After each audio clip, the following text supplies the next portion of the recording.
The flip effect is particularly useful for creating symmetrical designs. When creating patterns or repeating elements, the flip effect helps maintain uniformity and consistency. Flipping the letter M.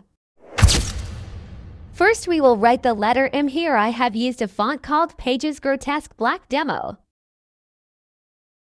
Now we will take a copy of this letter by going to Edit, and we will leave its color as white, but we will change the color of the font that we have taken earlier to match the background, i.e. black.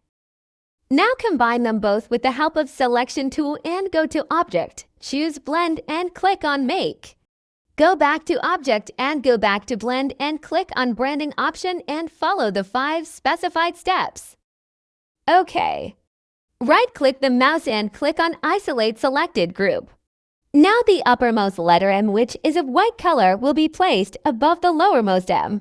Now, among the keys on the left side, one of the keys is called Free Transform. Click on it. Some options will appear. Now we will use them. The flip effect can significantly speed up your workflow. Instead of drawing or modifying elements twice, you can create one version and flip it to achieve the desired result.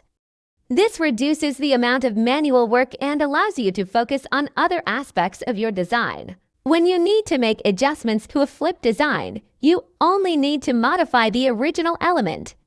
The flip counterpart will automatically reflect these changes, making it easier to fine-tune your design without having to adjust both sides separately.